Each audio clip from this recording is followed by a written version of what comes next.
ಗುರುಭ್ಯೋ ನಮಃ. ಸಮಸ್ತ ಗುರುಮಾರ್ಗ ವಾಹಿನಿ ವೀಕ್ಷಕರಿಗೆ ನಮಸ್ಕಾರ.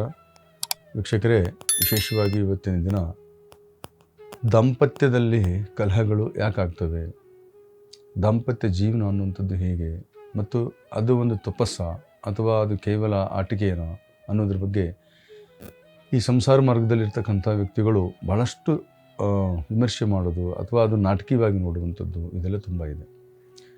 ಇವತ್ತಿನ ಜೀವನದಲ್ಲಿ ದಾಂಪತ್ಯ ಅನ್ನುವಂಥದ್ದು ಒಂದು ಪುರುಷನಿಗೆ ಅಥವಾ ಸ್ತ್ರೀಗೆ ಒಂದು ತಪಸ್ಸು ಅಂತ ಕೂಡ ಹೇಳ್ಬೋದು. ಯಾಕಂದರೆ 4 ಪ್ರಕಾರದ ವಿಧಾನಗಳಲ್ಲಿ ಈ ಸಂಸಾರ ಮಾರ್ಗ ಅಂದರೆ ಗೃಹಸ್ಥಾಶ್ರಮ ಅನ್ನುವಂಥದ್ದು ಕೂಡ ಒಂದು ಬಹಳ ಮುಖ್ಯವಾಗಿರುತ್ತೆ. ಇಲ್ಲಿ ಗೃಹಸ್ಥಾಶ್ರಮದಲ್ಲಿ ನಡೆಸಿದಂಥ ಪಾಪ ಪುಣ್ಯ ಕರ್ಮ ಧರ್ಮ ಅಥವಾ ಏನೊಂದು ಮಾನವೀಯತೆ ಮೌಲ್ಯಗಳಿದೆ ಅದನ್ನು ನಾವು ಸನ್ಯಾಸ ಜೀವನದಲ್ಲಿ ನಡೆಸಿದ್ದಕ್ಕಿಂತಲೂ ಹೆಚ್ಚಿನ ರೀತಿಯಲ್ಲಿ ಆಗುತ್ತೆ ಅಂತ ಹೇಳ್ಬೋದು. ಯಾಕಂದರೆ ಇಲ್ಲಿ ಪರಸ್ಪರವಾದಂಥ ಸಂಬಂಧಗಳು ಬೆಳೆಯುವ ಜೊತೆಗೆ ಇಲ್ಲಿ ಎಲ್ಲ ಪ್ರಾಣಿ ಮನುಷ್ಯ ಮತ್ತು ವಸ್ತುಗಳು ಅಥವಾ ಈ ಪ್ರಕೃತಿಯನ್ನು ಪೂಜಿಸುವಂಥ ಭಾವ ಹುಟ್ಟುವಂಥದ್ದೇ ಇಲ್ಲಿ. ಹಾಗಿರೋದ್ರಿಂದ ಈ ದಾಂಪತ್ಯದಲ್ಲಿ ಸಹಜವಾಗಿ ಕಲಹ ಯಾಕೆ ಬರುತ್ತೆ ಮತ್ತು ಬರೋದಕ್ಕೆ ಕಾರಣಗಳೇನು, ಒಬ್ಬ ವ್ಯಕ್ತಿ ತನ್ನ ಅಹಂ ಭಾವನೆಯಿಂದ ಬರುತ್ತಾ, ಕರ್ಮದಿಂದ ಬರುತ್ತಾ, ಅಥವಾ ಜನ್ಮದ ಸಂಬಂಧಗಳ ದೋಷಗಳು ಉಂಟಾ, ಅಥವಾ ದಾಂಪತ್ಯದಲ್ಲಿ ಒಂದು ಋಣಾನುಬಂಧ ಇದ್ದಾಗಲೇ ಮದುವೆ ಆಗುತ್ತೆ ಸಹಜವಾಗಿ, ಆದರೆ ಮದುವೆ ಆದ ನಂತರ ಯಾಕೆ ಕಲಹಗಳು ಬರುತ್ತೆ ಅನ್ನುವಂಥದ್ದು ಒಂದು ಪ್ರಶ್ನೆ. ಈ ಪ್ರಶ್ನೆಗೆ ಹಲವಾರು ಕಾರಣಗಳನ್ನು ಹಲವಾರು ಜ್ಯೋತಿಷ್ಯರು ಹೇಳ್ತಾರೆ. ಹಾಗೆ ಹಲವಾರು ವಿಷಯಗಳು ಅವರವ್ರ ಕುಟುಂಬದಲ್ಲಿ ನಡೀತಾ ಇರುತ್ತೆ. ಇದಕ್ಕಿದು ಕಾರಣ, ಇದಕ್ಕಿದು ಕಾರಣ ಅಂತ. ಕೆಲವೊಂದು ಕಡೆ ಚಾರಿತ್ರ್ಯ ಕಾರಣಗಳು ಬರ್ತವೆ, ಕೆಲವೊಂದು ಕಡೆ ಆರ್ಥಿಕವಾದಂಥ ಕಾರಣಗಳು ಬರ್ತವೆ, ಕೆಲವೊಂದು ಕಡೆ ಸ್ವಾರ್ಥದ ಕಾರಣಗಳು ಬರ್ತವೆ, ಮತ್ತು ಕೆಲವೊಂದು ಕಡೆ ಅಹಂ ಕಾರಣಗಳು ಬರ್ತವೆ. ಅಹಂ ಅಂದರೆ ಈಗೋ, ತಮ್ಮಲ್ಲೇ ನಾನು ದೊಡ್ಡವಳು, ನಾನು ದೊಡ್ಡವನು ಅನ್ನುವಂಥ ಭಾವನೆ ಬರುತ್ತೆ. ಹೀಗಾಗಿ ಇದೊಂದಲ್ಲದೇ ಕೌಟುಂಬಿಕ ಹೊಂದಾಣಿಕೆಯ ಕೊರತೆ ಕೂಡ ಇರುತ್ತೆ. ಕುಟುಂಬದಲ್ಲಿ ಈಗ ಅವಿಭಾಜ್ಯವಾದಂಥ ಕುಟುಂಬ ನಡಿಬೇಕು ಅನ್ನೋದಾದರೆ ಇಲ್ಲಿ ವಿಭಾಗೀಯ ಕುಟುಂಬ ಅಂದರೆ ಸಂಪೂರ್ಣವಾಗಿ ತಾವು ಒಬ್ಬರೇ ಇರಬೇಕು, ತಾವು ಗಂಡ ಹೆಂಡತಿ ಅಷ್ಟೇ ಇರಬೇಕು ಅನ್ನುವಂಥ ಕಾರಣವೂ ಇರುತ್ತೆ. ಹೀಗಿರುವಾಗ ಈ ದಾಂಪತ್ಯದಲ್ಲಿ ಸಹಜವಾಗಿ ಕಾರಣಗಳ ಅಂತರದಲ್ಲಿ ಇಟ್ಟುಕೊಂಡು ಬೇರೆ ಬೇರೆ ಕಾರಣಗಳ ಮೂಲಕ ದಾಂಪತ್ಯದಲ್ಲಿ ಕಲಹಗಳು, ವಿಘ್ನಗಳು, ಪರಸ್ಪರ ಮತಭೇದ, ಪ್ರೀತಿಯಲ್ಲಿ ಕೊರತೆ, ಎಷ್ಟೋ ಪ್ರೀತಿ ಅಂತರಂಗದಲ್ಲಿ ಇರುತ್ತೆ, ಅದನ್ನು ವ್ಯಕ್ತಪಡಿಸೋಕ್ಕಾಗ್ದೇ ಅದನ್ನು ದುರುಪಯೋಗ ಮಾಡಿಕೊಂಡು ಆ ವ್ಯಕ್ತಿ ಮೇಲೆ ಅಥವಾ ಯಾವುದೋ ಒಂದು ಸ್ತ್ರೀ ಮೇಲೆ ಒಂದು ದಬ್ಬಾಳಿಕೆ ಅನ್ನುವಂಥದ್ದು ಕೂಡ ಆಗುತ್ತೆ. ಈ ರೀತಿ ಆಗಬೇಕಾದ್ರೆ ಮೂಲವಾಗಿ ಜ್ಯೋತಿಷ್ಶಾಸ್ತ್ರದಲ್ಲಿ ಏನು ಕಾರಣ ಮತ್ತು ಅದಕ್ಕೆ ಏನು ಪರಿಹಾರ, ಇದೆಲ್ಲವೂ ಕೂಡ ತಿಳಿಸುವಂಥ ವಿಷಯ. ಯಾಕೆಂದರೆ ಇವತ್ತಿನ ದಿನಗಳಲ್ಲಿ ಈ ಅವಿಭಾಜ್ಯ ಕುಟುಂಬದ ಒಂದು ಸಂಕೇತ ಭಾಳ ಕಡಿಮೆ ಆಗ್ತಾ ಇದೆ. ಯಾಕೆಂದರೆ ಹಿಂದಿನ ಕಾಲದಲ್ಲಿ ಏನಿತ್ತು, ತಂದೆ ತಾಯಿ ಭಾವ ಮೈದುನ ಅತ್ತಿಗೆ ಇತ್ಯಾದಿಗಳು ಸುಮಾರಾಗಿ ಒಂದು ಸಹಕುಟುಂಬ ಅಂತಕ್ಕಂಥದ್ದು ಇರ್ತಾ ಇತ್ತು. ಆ ಕುಟುಂಬದಲ್ಲಿ ಎಲ್ಲ ಪರಸ್ಪರವಾಗಿ ಎಲ್ಲರ ಭಾವನೆಗಳನ್ನು ಜೋಡಣೆ ಮಾಡ್ಕೊಂಡು ಹೋಗಬೇಕಾಗ್ತಿತ್ತು. ಭಯ ಮತ್ತು ಭಕ್ತಿ ಅಂತಕ್ಕಂಥದ್ದು ಇರ್ತಿತ್ತು. ಈಗಿನ ಸಮಯದಲ್ಲಿ ಹಾಗಿಲ್ಲ. ಈಗಿನ ಸಮಯದಲ್ಲಿ ಇದು ವಿಕಾಸವಾದದ ಸಂಕೇತವಾಗಿ ಜನ ತಮ್ಮ ಸ್ವಾವಲಂಬಗೋಸ್ಕರವಾಗಿ ಕಾರಣಾಂತರದಿಂದ ಪ್ರಾವಲಂಬಿಗಳಾಗ್ತಾ ಇದ್ದಾರೆ. ಆದರೆ ತಮ್ಮ ತನವನ್ನು, ತಮ್ಮ ವ್ಯಕ್ತಿತ್ವವನ್ನು, ತಮ್ಮ ಪ್ರೀತಿಯನ್ನು, ತಮ್ಮ ಸಂಬಂಧಗಳನ್ನು ಕಳ್ಕೊಂಡು ಹೋಗ್ತಾ ಇದ್ದಾರೆ. ಇಂಥ ಒಂದು ಸಂದರ್ಭಗಳಲ್ಲಿ ಈ ದಾಂಪತ್ಯ ಕಲಹ ಬರೋದು ಸಹಜ.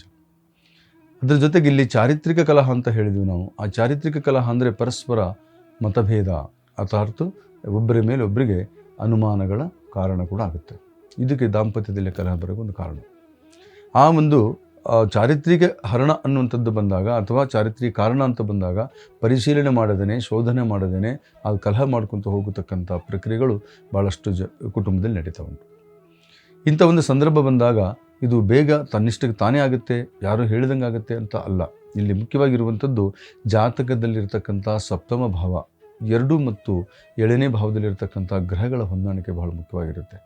2ನೇ ಭಾವ ಅಂದರೆ ಅದು ಕುಟುಂಬ ಅಂತ ಹೇಳ್ತೀವಿ. ಕುಟುಂಬದಲ್ಲಿ ಹೊಂದಾಣಿಕೆ, ದಾಂಪತ್ಯದಲ್ಲಿ ಅಷ್ಟೇ ಅಲ್ಲ, ಕುಟುಂಬದಲ್ಲಿ ಹೊಂದಾಣಿಕೆ. ಪ್ರಥಮವಾಗಿ ಒಂದು ಮದುವೆಯಾಗಿ ಬರ್ತಕ್ಕಂಥ ಒಂದು ಸ್ತ್ರೀ ಆ ಮನೆಗೆ ಹೊಂದ್ಕೋಬೇಕು ಅಂದರೆ ಸ್ವಲ್ಪ ಸಮಯ ಬೇಕಾಗುತ್ತೆ. ಅದಕ್ಕೆ ಅವಕಾಶವೂ ಕೊಡಬೇಕಾಗಿದ್ದು ಆ ಕುಟುಂಬದವರ ಜವಾಬ್ದಾರಿ ಇರುತ್ತೆ. ಎಷ್ಟಾಗಿ ಒಂದು 2 ಮಕ್ಕಳು ಆದಮೇಲೂ ಸಹ ಆ ಕುಟುಂಬಕ್ಕೆ ಹೊಂದಾಣಿಕೆ ಆಗಲಿಲ್ಲ ಅನ್ನೋದಾಗ ಸಪ್ತಮ ಭಾವಕ್ಕೆ ಇರ್ತಕ್ಕಂಥ ಸಂಬಂಧ, ಅಲ್ಲಿರ್ತಕ್ಕಂಥ ಗ್ರಹಗಳ ಬಾಧೆ ಅದೇನು ಮಾಡುತ್ತೆ ಅಂದರೆ ಆ ಹೊಂದಾಣಿಕೆ ಪರಸ್ಪರ ಒಂದು ಏನು ಪ್ರೀತಿ ಇರುತ್ತೆ ಅದನ್ನು ತೋರಿಸೋದಿಲ್ಲ. ಅದಕ್ಕೆ ಹೇಳೋದು ಈ ಸಂಘಾತಿ ಜೀವನ ಅನ್ನುವಂಥದ್ದು ಒಬ್ಬರ ಮೇಲೆ ಒಬ್ಬರ ನಂಬಿಕೆ ಇಟ್ಟು ಬದುಕಬೇಕಾಗತ್ತೆ. ಇದು ಸಪ್ತಮ ಭಾವ ಕೆಟ್ಟಾಗ ಟೋಟಲಿ ಆ ಕುಟುಂಬದಲ್ಲಿ ಒಂದು ದುರಂತ ಸ್ಥಿತಿ ಹೋಗುತ್ತೆ. ಎಷ್ಟೋ ಕುಟುಂಬಗಳು ಇಂಥ ಒಂದು ಸಣ್ಣ ಕಾರಣಕ್ಕಾಗಿ ತಮ್ಮ ಜೀವನವನ್ನೇ ಅಂತ್ಯ ಮಾಡ್ಕೊಂಡು ಹೋಗಿಬಿಟ್ಟಿವೆ. ಗಂಡನ ಬಿಟ್ಟು ಹೆಂಡತಿ ಹೋಗ್ತಾಳೆ, ಹೆಂಡತಿ ಬಿಟ್ಟು ಗಂಡನ ಹೋಗ್ತಾನೆ, ಅಥವಾ ಇದು ಯಾವುದೂ ಸಮಾಜ ಗೊತ್ತಾಗಬಾರ್ದು ಅಂತ ಆತ್ಮಹತ್ಯೆ ಕೂಡ ಮಾಡ್ಕೊಂಡು ಹೋದಂಥ ಕೆಲವು ಘಟನೆಗಳಿದೆ. ಸಮಾಜಕ್ಕೆ ಗೊತ್ತಾಗ್ಬಿಟ್ರೆ ಏನಾಗುತ್ತೆ ಏನು ಅಂತ. ಈ ಥರ ಇರುವಾಗ ಈ ಸೌಜನ್ಯಯುತವಾದ ಬದುಕನ್ನು ನಡೆಸುವಂಥ ವ್ಯಕ್ತಿಗಳಿಗೆ ಬಹಳಷ್ಟು ಇದು ಮುಜುಗರ ಆಗ್ತಾ ಹೋಗ್ತಾ ಇರುತ್ತೆ. ಹೀಗಾಗಿ ಅವರು ದಾಂಪತ್ಯಿಕವಾಗಿಯೂ ಸರಿ ಇರಲ್ಲ, ಕೌಟುಂಬಿಕವಾಗಿಯೂ ಸರಿ ಇರಲ್ಲ, ಆರ್ಥಿಕವಾಗಿಯೂ ಸಬಲರಾಗೋಕ್ಕಾಗಲ್ಲ. ಅವ್ರ ಜೀವನ ಒಂಥರ ಡ್ಯುಯಲ್ ಮೈಂಡ್ ಥರ ಇರುತ್ತೆ. ಅಂದರೆ ಎರಡೂ ದಂಡೆ ಮೇಲೆ ನಡೀತಕ್ಕಂಥ ವ್ಯಕ್ತಿ ಅನ್ನೋ ಥರ ಆಗಿಬಿಡುತ್ತೆ. ಯಾವ ಕಡೆ ಜೀವನ ಮಾಡಬೇಕು ಅಂತ ಅರ್ಥ ಆಗಲ್ಲ. ಇಂಥ ಒಂದು ಸ್ಥಿತಿಯಲ್ಲಿ ಇದ್ದಾಗ ಈ ವ್ಯಕ್ತಿಗಳು ಮತ್ತು ಈ ಕುಟುಂಬದಲ್ಲಿ ಬರತಕ್ಕಂಥ ದೋಷ ದ್ವಿತೀಯ ಭಾವ ಮತ್ತು ಸಪ್ತಮ ಭಾವ. ಈ ದ್ವಿತೀಯ ಭಾವದಲ್ಲಿರ್ತಕ್ಕಂಥ ಏನು ಗ್ರಹ ಇರುತ್ತೆ ಅಲ್ಲಿ ಕೌಟುಂಬಿಕ ವಿವಾದಗಳನ್ನು ಹುಟ್ಟಾಕತ್ತೆ. ನಾನು ಹೇಳಿದಾಗಲೇ ಸ್ವಾರ್ಥ ಮತ್ತು ಪರಸ್ಪರ ಹೊಂದಾಣಿಕೆಯ ಕೊರತೆ, ಜೊತೆಯಲ್ಲಿ ಪ್ರೇಮ ಭಂಗ ಯೋಗ ಅಂತ ಹೇಳ್ತೀವಿ. ಇಲ್ಲಿ ಪ್ರೇಮ ಅನ್ನುವಂಥದ್ದು ಭಂಗ ಆಗಿಬಿಡುತ್ತೆ. ಪ್ರೇಮ ಇರಲ್ಲ, ಕೇವಲ ಸ್ವಾರ್ಥ ಹುಟ್ಟುಕೊಳ್ಳುತ್ತೆ. ಇಂಥ ಕಾರಣದಿಂದ ತೊಂದರೆಗಳಾಗುತ್ತೆ. ಸಪ್ತಮದಲ್ಲಿ ಕೆಟ್ಟಾಗ ದಂಪತಿಗಳಲ್ಲಿನೇ ವಿರಸಗಳು, ದಂಪತಿಗಳಲ್ಲಿನೇ ಅನುಮಾನಗಳು, ದಂಪತಿನೇ ತನ್ನ ವ್ಯಕ್ತಿಯನ್ನು ಬಿಟ್ಟು ಮತ್ತೊಬ್ಬರ ಮೇಲೆ ಅವಲಂಬಿತನಾಗುವಂಥದ್ದು, ಇದು ದೊಡ್ಡ ರೀತಿಯ ದುರಂತಕ್ಕೆ ಹೋಗ್ತಾ ಇರುತ್ತೆ. ಇಂಥ ಒಂದು ಕಾರಣಗಳು ಬಂದಂಥ ಸಂದರ್ಭದಲ್ಲಿ ಆ ಕುಟುಂಬ ಹೇಗಿರಬೇಕು, ಹೇಗೆ ಮಾಡಬೇಕು, ಏನಾಗಬೇಕು ಅನ್ನೋದಾದರೆ ಒಳ್ಳೆಯ ಸಲಹೆಗಾರ ಮತ್ತು ಒಳ್ಳೆಯ ಒಬ್ಬ ಗೈಡೆನ್ಸು ಅಂತ ಹೇಳ್ತೀವಿ. ಯಾಕೆಂದರೆ ಒಬ್ಬ ಸ್ನೇಹಿತ ಕೂಡ ಒಬ್ಬ ಮನುಷ್ಯನಿಗೆ ಒಬ್ಬ ಗೈಡ್ ಕೊಡ್ತಾನೆ. ಒಬ್ಬ ಸ್ನೇಹಿತನ ಜೊತೆ ತನ್ನ ಕಷ್ಟನ ಹಂಚ್ಕೊಳ್ತಾನೆ ಅಂದಾಗ ಆ ಸ್ನೇಹಿತ ಕೂಡ ದಾರಿ ತಪ್ಪಿಸಬಾರ್ದಲ್ವ. ಹಾಗಾಗಿ ಆ ಸ್ನೇಹಿತ ಕೂಡ ಆ ಕೌಟುಂಬಿಕ ಜೀವನದಲ್ಲಿ ಹೇಗಿರಬೇಕು ಅಂತ ಹೇಳ್ಕೊಡ್ಬೇಕಾಗಿದ್ದು ಸಾಮಾಜಿಕ ಜ್ಞಾನ ಅಂತ ಹೇಳ್ತೀವಿ. ಆದರೆ ವೈದಿಕ ಮತ್ತು ಜ್ಯೋತಿಷೀಯ ಜ್ಞಾನದ ಪ್ರಕಾರ ಹೇಳೋದಾದರೆ ಇಲ್ಲಿರ್ತಕ್ಕಂಥ ಕುಜ ಮತ್ತು ಶುಕ್ರನ ಸಂಯೋಗ, ಜೊತೆಗೆ ಇಲ್ಲಿ ರಾಹು ಬಂದುಬಿಟ್ಟ ಅಂತ ಹೇಳಿದ್ರೆ ಆಶಾವಾದಗಳು ಮತ್ತು ದೊಡ್ಡ ದೊಡ್ಡ ಆಲೋಚನೆಗಳು, ಆಸ್ತಿ ಆಡಂಬರಗಳು ಮಾಡಬೇಕು ಅನ್ನುವಂಥದ್ದು, ಏಕಾಂತವಾಗಿರಬೇಕು ಅನ್ನುವಂಥದ್ದು, ದೂರದಲ್ಲಿ ಪ್ರವಾಸ ಮಾಡಬೇಕಂತಕ್ಕಂಥದ್ದು, ಮತ್ತು ಈ ಸೌಂದರ್ಯ ಪ್ರಜ್ಞೆ ಅಂತ ಹೇಳ್ತೀವಿ. ಅಂದರೆ ತನಗೆ ಬೇಕಾಗಿದ್ದೆಲ್ಲ ಸಿಗಬೇಕು, ಚಿನ್ನ ವಸ್ತ್ರ ಒಡವೆ ಇತ್ಯಾದಿಗಳು ಸಿಗಬೇಕಂತ ಸ್ತ್ರೀನೋ ಅಥವಾ ಪುರುಷನೂ ಸಹ ಹಾಗೆ. ಈ ರೀತಿಯಾಗಿ ಇದ್ದಂಥ ಸಂದರ್ಭದಲ್ಲಿ ಈ ಕುಜ ಅನ್ನುವಂಥದ್ದು ಅದನ್ನು ಹೊಡೆದೋಡಿಸಿಬಿಡ್ತಾನೆ. ಹೊಡೆದೋಡಿಸ್ಬೇಕಾದ್ರೆ ಕಾರಣ ಬೇಕು ಅಂದಾಗ ಅಲ್ಲಿ ಚಾರಿತ್ರ್ಯಹೀನ ಮಾಡ್ತಾನೆ, ಇಲ್ಲ ಯಾವುದೋ ವ್ಯಕ್ತಿ ಅಲ್ಲಿ ಇಂಟರ್ಫಿಯರ್ ಮಾಡಿಸ್ತಾನೆ, ಪರಸ್ಪರ ದಂಪತಿಗಳ ಮಧ್ಯದಲ್ಲಿ ಒಂದು ಅನುಮಾನ ಅನ್ನತಕ್ಕಂಥ ಗೋಡೆಯನ್ನು ಕಟ್ಟಿಸ್ತಾನೆ. ನಿಮ್ಮ ಬದುಕನ್ನು ಅಂದರೆ ಪೂರ್ವ ಪಶ್ಚಿಮ ಉತ್ತರ ದಕ್ಷಿಣ ಅನ್ನೋ ಥರ ನಿಮ್ಮ ದಾಂಪತ್ಯ ನಡೀತಾ ಹೋಗುತ್ತೆ. ಚೆನ್ನಾಗಿರೋ ಸಂಸಾರ ಹೊಡೆದು ಗಾಳಿಪಟ ಆಗುತ್ತೆ. ಇಂಥ ಒಂದು ಪರಿಸ್ಥಿತಿ ಬರಬೇಕಾದ್ರೆ ಮುಖ್ಯವಾಗಿ ಗೃಹ ಕಾರಣ ಅಂತ ಒಂದು ಹೇಳಬೇಕಾದ್ರೆ ಇನ್ನೂ ಒಂದು ಕಾರಣಗಳು ಬರುತ್ತೆ. ಈ ಕೌಟುಂಬಿಕ ಜೀವನವನ್ನು ನಾಶ ಮಾಡೋಕೆ ಅಂತ ಕೆಲವು ಜನ ತಮ್ಮ ವೈಯಕ್ತಿಕ ಶತ್ರುಗಳು, ಅದಕ್ಕೆ ಹೇಳ್ತೀವಿ ಹಿತಶತ್ರುಗಳು ಅಂತ, ನಿಮ್ಮನ್ನೇ ಅಥವಾ ನಿಮ್ಮನ್ನು ಟಾರ್ಗೆಟ್ ಮಾಡ್ತಕ್ಕಂಥ ಶತ್ರುಗಳು ಇರ್ತಾರೆ. ಆ ಶತ್ರುಗಳು ನಿಮ್ಮ ಕುಟುಂಬವನ್ನು ಹೊಡೆದು ಹಾಕೋಕ್ಕೆ ಪ್ರಯತ್ನ ಪಡ್ತಾರೆ. ಆದರೆ ಮೂಲವಾಗಿ ಕಾರಣ ಇದಕ್ಕೆ ಕುಜಾನೆ. ಹಾಗಿರೋದ್ರಿಂದ ಈ ಕುಜನಿಗೆ ಸಂಬಂಧಪಟ್ಟ ಹಾಗೆ ದೋಷಗಳು, ಅಂದರೆ ಕುಜ ಶಾಂತಿ ಮಾಡ್ಕೋಬೇಕು ಅಥವಾ ಕುಜ ದೋಷ ಇದೆ ಅನ್ನೋ ಪ್ರಶ್ನೆ ಹೇಳ್ತಾ ಇಲ್ಲ. ಇಲ್ಲಿ ಕುಜನ ನೋಡಿದರೂ ಸಹ ಅದರ ಎಫೆಕ್ಟ್ ಆಗುತ್ತೆ. ಆ ಸ್ಥಾನವನ್ನು ಸಪ್ತಮ ಭಾವವನ್ನು ಕುಜನು ಗಮನಿಸಿದರೂ ಆಗುತ್ತೆ. ಕಾರಣ ಏಕೆಂದರೆ ಆ ಸಪ್ತಮ ಭಾವಕ್ಕೆ ಅಧಿಪತಿ ಶುಕ್ರವಾಗಿರ್ತಾನೆ, ಅರ್ಥಾತ್ ಇದಕ್ಕೆ ಕಾರಕತ್ವ ಅಂತ ಕೂಡ ಹೇಳ್ತೀವಿ. ಅಲ್ಲಿ ಕುಜನ ಪ್ರಭಾವ ಬಿದ್ದಾಗ ಒಡೆದಾಳುವಂಥ ನೀತಿ ಅಂತಕ್ಕಂಥದ್ದು ತೋರಿಸ್ತಾನೆ. ಈ ಒಡೆದಾಳುವ ನೀತಿ ಇದ್ದಾಗ ಆ ಕುಟುಂಬದಲ್ಲಿ ಹೊಂದಾಣಿಕೆ ಬಹಳ ಕೊರತೆ ಆಗಿರುತ್ತೆ. ಮತ್ತು ಇನ್ನೂ ಮೂಲ ಕಾರಣ ಅಂತಕ್ಕಂಥದ್ದು ಒಬ್ಬ ಮನುಷ್ಯ ಇನ್ನೊಂದು ಮನುಷ್ಯನ ಮೇಲೆ ಡಿಫೆಂಡ್ ಆದಾಗ ಅಂತ ಹೇಳ್ಬೋದು. ಇದರರ್ಥ ಈಗ ಒಂದು ಹೆಣ್ಮಗಳಿರ್ತಾಳೆ, ತಾನು ತನ್ನ ಗಂಡನ ಮನೆಗೆ ಬಂದಿರ್ತಾಳೆ, ಅಂದರೆ ಕೊಟ್ಟೆನ್ನು ಕೂಲಕ್ಕೆ ಹೊರಗು ಅಂತ ನಮ್ಮ ಹಿಂದಿನ ಗಾದೆಗಳು ಹೇಳುತ್ತೆ. ಅದು ಈಗಿನ ಕಾಲ ಬೇರೆ ಬಿಡಿ. ಆದರೆ ಆ ಥರ ಬಂದಾಗ ಏನಾಗಿಬಿಡುತ್ತೆ, ಆ ಕುಟುಂಬವನ್ನು ಗಂಡನ ಮನೆಯನ್ನು ಅವಲಂಬಿಸಿಕೊಳ್ಳದೆ ಕೆಲವು ಜನ ತವರ ಮನೆಯನ್ನು ಅವಲಂಬಿಸಿಕೊಳ್ತಕ್ಕಂಥ ಯೋಗ ಬಂದಿರುತ್ತೆ. ಅಂದರೆ ಆ ತವರು ಮನೆ ಕಡೆ ಒಲವು ಜಾಸ್ತಿ ಆಗುತ್ತೆ. ಅವ್ರ ಕುಟುಂಬದ ಒಂದು ಏಳಿಗೆಗಳ ಬಗ್ಗೆ ಯೋಚನೆ ಮಾಡ್ತಾರೆ. ತನ್ನ ಏಳಿಗೆಗಿಂತಲೂ, ಕುಟುಂಬದ ಏಳಿಗೆಗಿಂತಲೂ, ಗಂಡನ ಏಳಿಗೆಗಿಂತಲೂ ತವರ ಮನೆಯ ಬಗ್ಗೆ ಸ್ವಲ್ಪ ಜಾಸ್ತಿ ಆಲೋಚನೆ ಮಾಡ್ತಾರೆ. ಅಲ್ಲಿ ಯಾವುದೋ ಒಂದು ಅಟ್ಯಾಚ್ಮೆಂಟ್ ಇದ್ದೇ ಇರುತ್ತೆ. ತಾಯಿ ಆಗಲಿ, ಅಕ್ಕ ಆಗಲಿ, ತಂಗಿ ಆಗಲಿ, ತಮ್ಮ ಆಗಲಿ, ಅಥವಾ ಅಲ್ಲಿ ಸಂಬಂಧಪಟ್ಟಂಥ ಯಾವುದೋ ವ್ಯಕ್ತಿ ಮೇಲೆ ಅವರೊಂದು ಅಟ್ಯಾಚ್ಮೆಂಟ್ ಇರುತ್ತೆ. ಈ ಒಂದು ಅಟ್ಯಾಚ್ಮೆಂಟ್ ಏನಾಗುತ್ತೆ, ಇಲ್ಲಿ ಮುಜುಗರ ಕೊಡುತ್ತೆ, ಗಂಡ ಮತ್ತು ಗಂಡನ ಕುಟುಂಬದಲ್ಲಿ ಕೊಡುತ್ತೆ. ಹೀಗಿದ್ದಾಗ ಅದನ್ನು ಸರಿಪಡಿಸಿಕೊಳ್ಳುವಂಥ ಪ್ರಯತ್ನ ಮಾಡಬೇಕು. ಯಾಕೆಂದರೆ ಇಲ್ಲಿ ಸ್ವಯಂಕೃತ ಅಪರಾಧಗಳು ಜಾಸ್ತಿ ಇರುತ್ತೆ. ನಾವೇ ಮಾಡಿಕೊಂಡಂಥ ಕೆಲವು ಕಟ್ಟುಪಾಡುಗಳು, ನಾವೇ ಮಾಡಿಕೊಂಡಂಥ ಅಪರಾಧಗಳು, ಇದು ನಮ್ಮ ಕುಟುಂಬವನ್ನು ಕೆಲವೊಂದು ಸಾರಿ ದಿಕ್ಕು ತಪ್ಪಿಸೋಗುತ್ತೆ. ಅದಕ್ಕೂ ಮೀರಿ ಎಷ್ಟೋ ಸೌಜನ್ಯವಾಗಿ ನಡ್ಕೊಂಡಾಗಲೂ ಕೂಡ ಕೌಟುಂಬಿಕ ತೊಂದರೆ ಆಗ್ತಾಯಿದೆ, ದಾಂಪತ್ಯದಲ್ಲಿ ಕೊರತೆ ಆಗ್ತಾಯಿದೆ ಅನ್ನೋದಾದರೆ ಇದಕ್ಕೆ ಮೂಲಭೂತವಾಗಿ ಗ್ರಹಗಳ ಸಂಯೋಜನೆಯ ಕೊರತೆ ಮತ್ತು ಅಲ್ಲಿರ್ತಕ್ಕಂಥ ಗ್ರಹಗಳು ನಕಾರಾತ್ಮಕವಾದ ಫಲವನ್ನು ನಿಮ್ಗೆ ಕೊಡ್ತಾ ಇವೆ, ನಿಮ್ಮ ದಾಂಪತ್ಯವನ್ನು ಹೊಡೆದಾಳ್ತಕ್ಕಂಥ ಪ್ರಯತ್ನ ಮಾಡ್ತವೆ.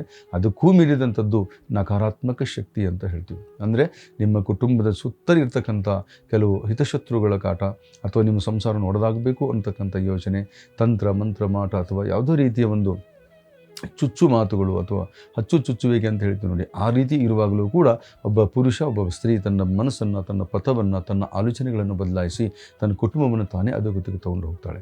ಇಂಥ ಒಂದು ಪರಿಸ್ಥಿತಿಯನ್ನು ಕ್ರಿಯೇಟ್ ಆಗುವಂಥ ಸಂದರ್ಭ ಬಂದಾಗ ಮುಖ್ಯವಾಗಿ ಸರಿಯಾದ ಸಮಯಕ್ಕೆ ಸರಿಯಾದ ಯೋಗ್ಯವಾದದ್ದು. ಯಾಕೆಂದರೆ ನಿಮಗೊಬ್ಬ ಯೋಗ್ಯವಾದ ವೈದ್ಯನ ಹತ್ರ ಹೋಗಬೇಕು ಅನ್ನೋದಾದರೆ ನಿಮಗೆ ಯಾವ ಕಾಯಿಲೆ ಇದೆ, ದಂತ ವೈದ್ಯನ ಹತ್ರ ಹೋದರೆ ನಿಮ್ಮ ಹಲ್ಲು ಅಥವಾ ಇತ್ಯಾದಿಗಳ ವಿಷಯ, ಮೂಳೆಗಳಿಗೆ ಸಂಬಂಧಪಟ್ಟಂಥ ಆರ್ಥೋಪೆಡಿಕ್ಸ್ ಹತ್ರ ಹೋದಾಗ ಮೂಳೆಗೆ ಸಂಬಂಧಪಟ್ಟಂಥ ಕಾಯಿಲೆಗಳನ್ನು ಸರಿ ಮಾಡ್ಬೋದು. ಹೀಗೆ ಒಂದೊಂದು ಕಾಯಿಲೆ ಒಂದೊಂದು ರೀತಿ ಇರುತ್ತೆ. ನಿಮ್ಗೆ ಸಂಬಂಧಪಟ್ಟಂಥ ದಾಂಪತ್ಯ ಸಮಸ್ಯೆಗೆ ಒಳ್ಳೆಯ ಒಬ್ಬ ಜ್ಯೋತಿಷಿ ಆಗ್ಬೋದು, ಒಳ್ಳೆಯೊಬ್ಬ ಮಾರ್ಗದರ್ಶಕನಾಗ್ಬೋದು.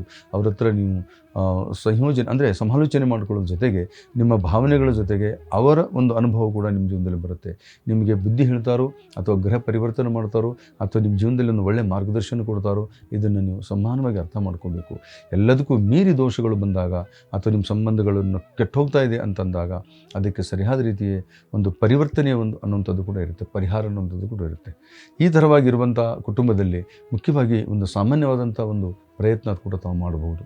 ಅಂದರೆ ನೀವು ಯಾರೂ ನಿಮಗೆ ಗೈಡ್ ಸಿಗಲಿಲ್ಲ, ಮಾರ್ಗದರ್ಶಕ ಸಿಗಲಿಲ್ಲ, ಒಳ್ಳೆ ಜ್ಯೋತಿಷಿ ಸಿಗಲಿಲ್ಲ ಅಥವಾ ನಿಮಗೆ ಪರಿಹಾರ ಮಾಡೋರು ಸಿಗಲಿಲ್ಲ ಅಂತ ಬಂದಾಗ ನೀವು ಕುಟುಂಬದಲ್ಲಿ ಮನೆಯಲ್ಲೇ ಒಂದು ಸಣ್ಣ ಒಂದು ಪ್ರಯತ್ನ ಕೂಡ ನೀವು ಮಾಡ್ಕೋಬಹುದು. ಏನು ಪ್ರಯತ್ನ ಅಂತಂದರೆ ವೀಳ್ಯದೆಲೆ ತೊಗೋಬೇಕಾಗುತ್ತೆ.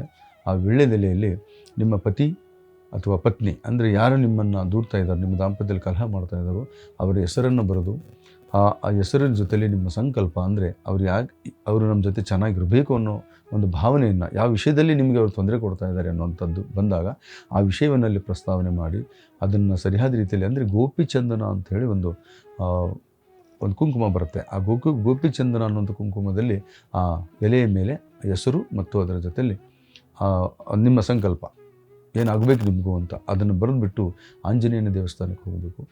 ಆಂಜನೇಯ ದೇವಸ್ಥಾನಕ್ಕೆ ಸುತ್ತು ಅಂತ ಹೇಳ್ತೀವಿ, ಅಂದರೆ 7 ಸುತ್ತನ್ನು ಆಂಜನೇಯನಿಗೆ ಪ್ರದಕ್ಷಿಣೆ ಹಾಕಿ ತದನಂತರದಲ್ಲಿ ಆ ಗರುಡುಗಂಬ ಅಂತಿರುತ್ತೆ ಆಂಜನೇಯ ದೇವಸ್ಥಾನದ ಮುಂದೆ, ಅಲ್ಲಿ ಇಟ್ಟುಬಿಟ್ಟು ಸಂಕಲ್ಪ ಮಾಡಿಕೊಂಡು ನಮಗೆ ಒಳ್ಳೆಯದಾಗಲಿ, ನಮ್ಮ ಸಹಕಾರ ಆಗಲಿ ಅಂತ ಹೇಳಿದಾಗ ನಿಮ್ಮ ನಕಾರಾತ್ಮಕ ದೋಷಗಳಿದ್ದರೆ ಖಂಡಿತವಾಗಿ ಪರಿವರ್ತನೆ ಆಗ್ತದೆ. ಆದರೆ ಅದಕ್ಕಿಂತ ಹೆಚ್ಚಿಗೆ ತಂತ್ರ ಮಂತ್ರಗಳಿದ್ದರೆ ದೋಷ ನಿವಾರಣೆ ಆಗುತ್ತೆ. ಮತ್ತು ಏನಾದರೂ ನಿಮಗೆ ಅನಿವಾರ್ಯತೆ ಇದ್ದರೆ ಈ ಕೆಳಕಂಡ ನಂಬರಿಗೆ ನೀವು ಕಾಲ್ ಮಾಡಿ ಮತ್ತು ಪರಿಹಾರವನ್ನು ತಿಳ್ಕೊಳ್ಳುವಂಥ ಪ್ರಯತ್ನ ಮಾಡಿ ಅಂತ ಹೇಳ್ತಾ ಇವತ್ತಿನ ವಿಷಯ ಮುಗಿಸ್ತಾ ಇದ್ದೀನಿ. ನಮಸ್ಕಾರ.